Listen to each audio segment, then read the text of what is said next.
What's up, everybody? Welcome back to Red Rock Crawlers. This week we're just going to talk really quick about some of the upgrades that we've done and some of the prep that we're doing for Easter Jeep Safari. I'm sure a lot of you out there are also preparing for Easter Jeep Safari.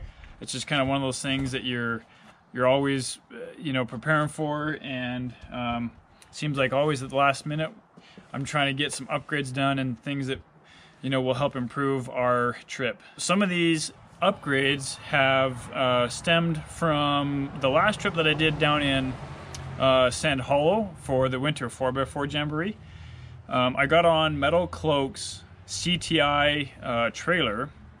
That's the trailer that flexes each corner, and I noticed that the shocks, let's go up front here and I'll show you what we're kind of talking about. On the front shocks here, when the suspension was at full droop, the shock body was actually hitting the frame, and the shaft was actually bowing as it extended downward. Metal Cloak recommended these Outboard shock mounts. This is where the shock normally locates. This is where these new brackets locate them.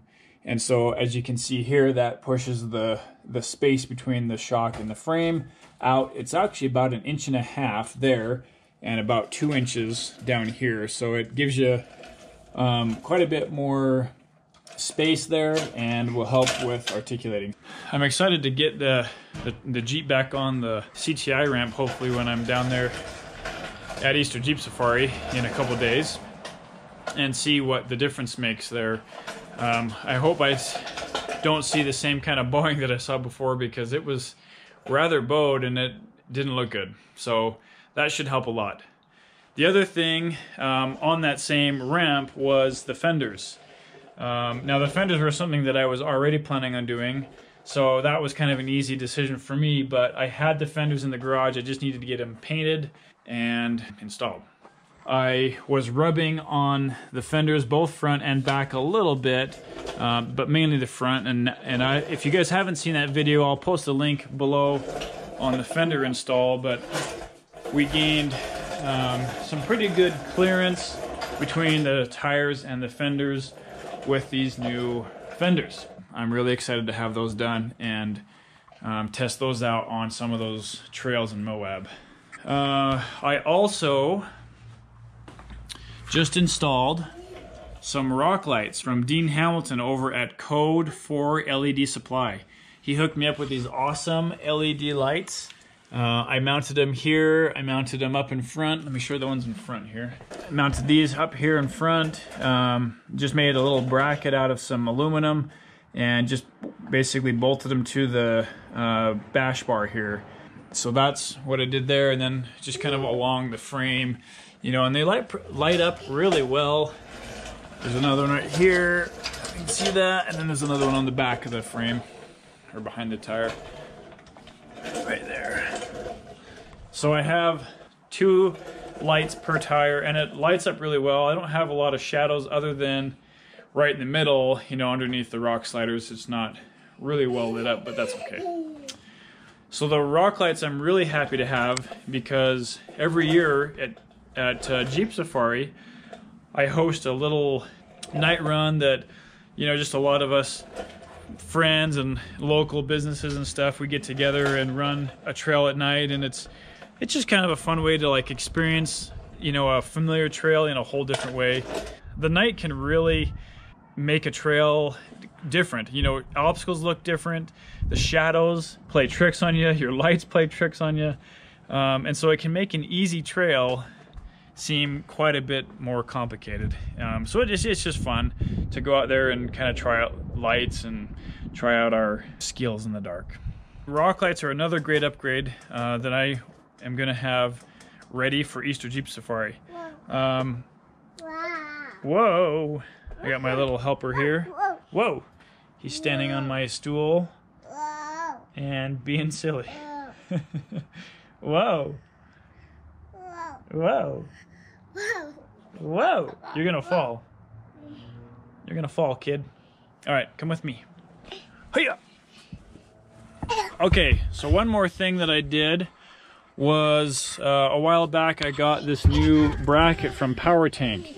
I used to mount it up on the roll bar. I guess it was actually on this side, but I mounted it over here. Excuse me, little guy, you crazy kid. You can still see the marks there where I had it mounted. This bracket from Power Tank, it works great for the JK as well. I really like having it here. It's a little bit easier to get to. When it was up here on the roll cage, it was also kind of hard to get to the main valve, you know, to open and close the main valve here, and then also the regulator. So this will just help with having that, you know, a little bit lower, easier to reach. The air hose doesn't have to reach as far. So I really like this setup. If you guys have a power tank, I would recommend looking into this. It fits really good in the back of your Jeep.